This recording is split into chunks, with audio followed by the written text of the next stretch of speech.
भारत के बहुत ही कर्मठ हमारे होम मिनिस्टर, गृह मंत्री आदरणीय अमित भाई शाह, मंच पर उपस्थित हमारे सभी साथी और उपस्थित सभी पत्रकार मित्रों, सबसे पहले मैं आप सभी का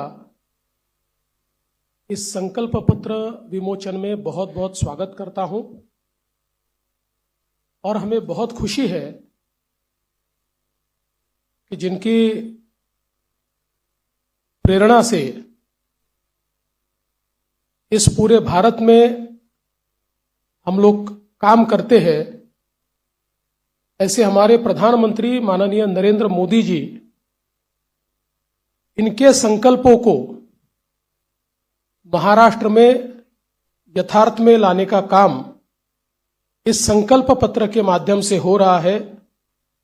और भारत में हम सभी को जो ऊर्जा देते हैं, लड़ने की ताकत देते हैं और सामने खड़े रहकर हमारे साथ जो हमेशा युद्ध में आगे होते हैं, ऐसे आदरणीय गृह मंत्री अमित भाई शाह जी के हाथों से ये संकल्प पत्र का विमोचन हो रहा है।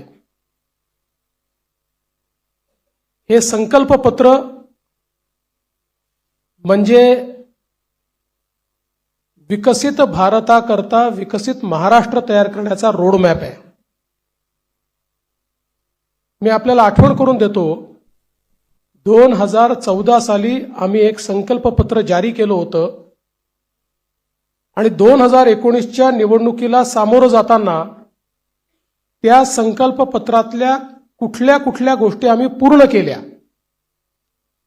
या संदर्भात एक रिपोर्ट कार्ड देखील दिलं होतं। त्यामुळे भारतीय जनता पार्टी करता किंवा महायुती करता संकल्प पत्र म्हणजे केवळ कागदाचं डॉक्युमेंट नाहीये, तर त्या दिशेने पूर्ण ताकदीने काम करण्याकरता एक अतिशय पवित्र अशा प्रकारचं हे डॉक्युमेंट आहे। आणि मला याची कल्पना आहे, आज 12 वाजता एक स्थगिती पत्र देखील जारी होणार आहे। या महाराष्ट्रामध्ये ज्यांना केवळ चालणाऱ्या प्रोजेक्ट्सला स्थगिती देण्यामध्ये रस आहे, अशा लोकांचं एक पत्र 12 वाजता या ठिकाणी येणार आहे। पण मी एकच गोष्ट सांगू इच्छितो, महाराष्ट्रातल्या जनतेचा विश्वास हा निश्चितपणे महायुतीवर आहे, भारतीय जनता पक्षावर आहे। आजचं जे संकल्प पत्र आहे याच्यामध्ये अनेक गोष्टी आहेत, पण ज्या 25 गोष्टी आम्ही हायलाइट केलेल्या आहेत, या 25 गोष्टींमध्ये 10 गोष्टी, आमचे पहिले 10 मुद्दे हे जो आम्ही महायुतीचा 10 कलमी कार्यक्रम म्हणून घोषित केला, तेच 10 मुद्दे आमचे असणार आहेत। याच्यामध्ये लाडक्या बहिणींना पुढच्या काळामध्ये 1500च्या ऐवजी 2100 रुपये देण्याचा आमचा संकल्प आहे। शेतकऱ्यांची कर्जमाफी करण्याचा आमचा संकल्प आहे, कारण शेतकऱ्यांना आम्ही ऑलरेडी मोफत वीज दिलेली आहे, पण शेतकऱ्यांची कर्जमाफी आम्ही करतो आहोत। आणि त्यासोबत आम्ही भावांतर योजना आणतो आहोत, म्हणजे हमी भावापेक्षा जर कमी भावामध्ये मार्केटची खरेदी सुरू झाली तर हमी भावाने खरेदी तर करूच, पण ज्या ठिकाणी हमी भावाने खरेदी होणार नाही त्या ठिकाणी भावांतर योजना राबवून जो काही मधला डिफरन्स आहे तो थेट शेतकऱ्याच्या खात्यामध्ये टाकण्याचा निर्णय आम्ही घेतलेला आहे। आणि हे आम्ही मागच्या वर्षी देखील करून दाखवलं। आपल्याला कल्पना आहे की आंतरराष्ट्रीय बाजारपेठेमुळे कापूस आणि सोयाबीनचे भाव पडल्यानंतर आम्ही लोकसभेपूर्वी निर्णय घेतला होता की भावांतर योजनेतून आम्ही पैसे देऊ, आचारसंहिता संपल्याबरोबर ते पैसे थेट शेतकऱ्यांच्या खात्यामध्ये आम्ही दिले आहेत. आम्ही या ठिकाणी प्रत्येक गरिबाला अन्न आणि निवाऱ्याचा हक्क हा देण्याचा निर्णय घेतलेला आहे. आणि जी वृद्ध पेन्शन योजना आपण चालवतो, ज्याच्यामध्ये 1500 रुपये आपण देतो, ते 1500 रुपयावरनं 2100 रुपये आपण करण्याचं ठरवलंय. किंबहुना अशा प्रकारच्या सहाय्यतेच्या जेवढ्या योजना आहेत, मागच्या काळामध्ये महायुतीच्या सरकारने 1500 रुपये केले होते, ते 1500 रुपयाचे 2100 रुपये आता पुन्हा महायुतीचं सरकार आल्यानंतर आम्ही त्या ठिकाणी करणार आहोत. यासोबत ज्या जीवनावश्यक वस्तू आहेत त्यांचे भाव स्थिर ठेवण्याकरता आम्ही त्या ठिकाणी मार्केट इंटरव्हेन्शन करणार आहोत. येत्या काळामध्ये 25 लाख रोजगाराची निर्मिती ही महाराष्ट्रामध्ये करण्याचं लक्ष्य आम्ही ठेवलंय. आत्ता ज्या गतिशीलतेनं महाराष्ट्रामध्ये औद्योगिकरण होत आहे आणि एफडीआय मध्ये देशाच्या 52% एफडीआय आपल्याकडे आलाय, मला विश्वास आहे की 25 लाख रोजगाराच्या संधी आम्ही तयार करू. आणि त्याचसोबत 10 लाख विद्यार्थ्यांना या ठिकाणी विद्यावेतनाच्या माध्यमातून आम्ही त्या ठिकाणी नोकऱ्या करण्याकरता किंवा त्यांना रोजगार देण्याकरता अग्रसर असणार आहोत. दुसरं, मागच्या 2.5 वर्षामध्ये आम्ही सरकारी नोकऱ्यांवरचा सगळा निर्बंध हटवून जवळपास 1 लाखपेक्षा जास्त, आम्ही 75,000 घोषणा केली होती, पण 1 लाखपेक्षा जास्त नोकऱ्या या सरकारी क्षेत्रामध्ये त्या ठिकाणी दिलेल्या आहेत.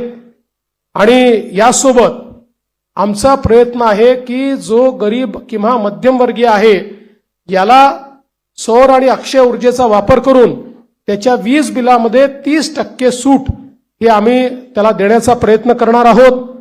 त्यासोबत सरकार स्थापनेच्या 100 दिवसामध्ये विजन महाराष्ट्र 2029 अशा प्रकारचं एक विजन डॉक्युमेंट हे आम्ही तयार करू. विज्ञान आणि तंत्रज्ञानाच्या क्षेत्रात आम्ही महाराष्ट्राला पहिल्या क्रमांकावर कसं ठेवायचं हा आमचा प्रयत्न असेल. मेक इन महाराष्ट्राचं जे धोरण आहे ते अधिक प्रभावीपणे राबवून याला मोस्ट प्रेफर्ड डेस्टिनेशन अशा प्रकारची परिस्थिती आम्ही तयार करू. महाराष्ट्राला फिनटेक आणि एआय याचा हब म्हणून आम्ही तयार करू. फिनटेक आणि एआय मध्ये सर्वात जास्त पुढच्या काळामध्ये रोजगाराची निर्मिती होणार आहे आणि त्याचं सर्वात मोठं केंद्र हे महाराष्ट्र असेल. यासोबत एरोनॉटिकल आणि स्पेस या क्षेत्रामध्ये उत्पादनाच्या संधी आहेत, त्या संदर्भात आमचं सरकार काम करेल. आम्ही असं ठरवलंय की शेतकरी या ठिकाणी जे काही खत खरेदी करतात त्याच्यावर जो एसजीएसटी आम्हाला मिळतो तो एसजीएसटी आम्ही शेतकऱ्यांना परत करणार आहोत. त्यासोबत आम्ही शेतकऱ्यांकरता मोठ्या प्रमाणात जी मूल्य साखळी आहे ती मूल्य साखळी तयार करण्याचा आमचा प्रयत्न असणार आहे, जेणेकरून शेतमालाला त्या ठिकाणी मोठ्या प्रमाणात भाव मिळेल. 2027 पर्यंत आता महाराष्ट्रामध्ये 11 लाख लखपती निधी आम्ही तयार केलेले आहेत. 2027 पर्यंत 50 लाख लखपती निधी या महाराष्ट्रामध्ये तयार करण्याचा आमचा संकल्प आहे. अक्षय अन्न योजना ही गरिबांकरता सुरू करण्याचा आमचा संकल्प आहे.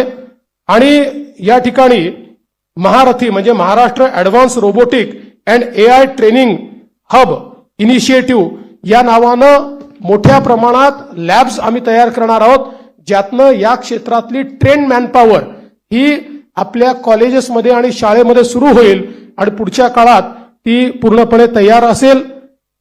महाराष्ट्रामध्ये कौशल्य जनगणना आम्ही करणार आहोत, स्किल सेन्सस, आणि त्या स्किल सेन्ससच्या आधारावर वेगवेगळ्या सेक्टरमध्ये कुठे इंटरव्हेन्शन करण्याची गरज आहे आणि कशा प्रकारे त्या स्किलचा वापर करण्याची गरज आहे याचा प्रयत्न आम्ही करणार आहोत.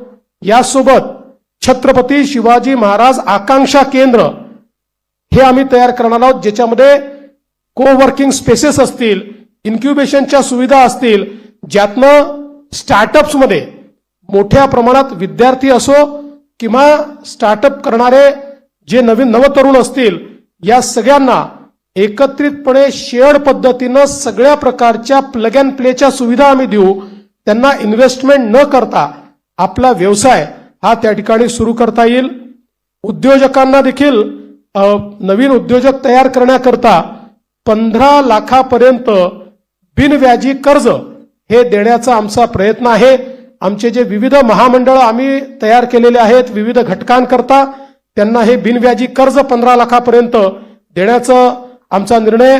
यासोबत ओबीसी असतील, ईबीसी असतील, ईडब्ल्यू असतील, एनटी असतील, व्हीजेएनटी असतील आणि अर्थातच एससी आणि एसटी असतील या सगळ्यांना शिक्षण शुल्क आणि परीक्षा शुल्काची प्रतिपूर्ती करायची हा निर्णय देखील या ठिकाणी आम्ही घेतलेला आहे. युवांमध्ये मोठ्या प्रमाणात फिटनेस असला पाहिजे या दृष्टीनं स्वामी विवेकानंद युवा आरोग्य आणि फिटनेस कार्ड हे आम्ही तयार करणार आहोत आणि युवांच्या फिटनेस करता एक मोठी मोहीम हातामध्ये घेऊन क्रीडा क्षेत्रामध्ये आणि फिटनेसच्या क्षेत्रामध्ये मोठ्या प्रमाणात संधी उपलब्ध करून देण्याचा आमचा प्रयत्न आहे. गडकिल्ल्यांच्या विकासाकरता प्राधिकरण हे तयार करण्याचा आमचा मानस आहे. मागच्या काळात काही गडकिल्ल्यांकरता आपण केला पण सर्व गडकिल्ल्यांचं संवर्धन करणारं एक प्राधिकरण हे या ठिकाणी आम्ही तयार करणार आहोत आणि ज्येष्ठ नागरिकांना प्राधान्य देण्याच्या दृष्टीनं एक ज्येष्ठ नागरिकांसाठी विविध सेवा देणारं धोरण. आज आपल्याकडे आपण अनेक सेवा देतो पण त्या सगळ्या ज्या सेवा आहेत या सेवांचं एक एकत्रित धोरण हे तयार करण्याचा आमचा प्रयत्न आहे. एकूणच जर आपण विचार केला तर प्रधानमंत्री महोदयांनी आपल्याला जो काही संदेश या ठिकाणी दिलाय की गरीब, शेतकरी, महिला आणि युवा हे जे 4 घटक आहेत जे विकसित भारत तयार करणार आहेत या 4 घटकांना समोर ठेवून आणि त्यांच्यासोबत सिनियर सिटीजन्सला सोबत ठेवून सर्व जाती धर्माचे लोक हे या ठिकाणी आमच्या योजनांमुळे लाभान्वित होतील अशा प्रकारचं एक संकल्पपत्र तयार केलंय. जे मूळ आमचं डॉक्युमेंट आहे याच्यामध्ये सगळ्या क्षेत्रांचा रोडमॅप देखील आम्ही दिलेला आहे. त्या क्षेत्रांमध्ये काय होणार आहे हे देखील आम्ही सांगितलेलं आहे. आत्ता मी त्यातले फक्त 25 हायलाइट आपल्याला सांगितलेले आहेत. आपण जर आमचं पूर्ण डॉक्युमेंट वाचलं तर याच्यामध्ये कुठलंही क्षेत्र सुटलेलं नाही. सगळ्या क्षेत्रामध्ये विकसित भारताचा रोडमॅप हा आम्ही मांडलेला आहे. विकसित महाराष्ट्राचा रोडमॅप मांडलेला आहे आणि आमचा प्रयत्न आहे जसं आत्ता सुधीर भाऊंनी सांगितलं की या ठिकाणी आम्ही अर्ध्या ट्रिलियनचा मार्क महाराष्ट्राने पार केलाय आणि महाराष्ट्र देशातली पहिली $1 ट्रिलियन इकॉनॉमी करण्याकरता आम्ही सगळे संकल्पित आहोत. या दृष्टीनं ह्या संकल्पपत्र आम्ही तयार केलंय. हे संकल्पपत्र तयार करण्याकरता सन्माननीय सुधीरभाऊ मुनगंटीवार आणि विनयजी सहस्त्रबुद्धे यांच्यासोबत ज्या टीमने काम केलं त्या टीमचं मी मनापासून आभार मानतो. खूप जवळपास महिने, 1.5 महिने, 2 महिने एक मोठी प्रक्रिया राबवून त्यांनी या ठिकाणी हे संकल्पपत्र केलेलं आहे आणि 2029च्या निवडणुकीला जेव्हा सामोरे जाऊ त्यावेळी या संकल्पपत्रासोबत एक रिपोर्ट आम्ही देऊ की या संकल्पपत्रात काय सांगितलं होतं आणि आम्ही काय काय पूर्ण केलं अशा प्रकारचा रिपोर्ट देखील आम्ही आपल्या समोर ठेवू. खूप खूप धन्यवाद.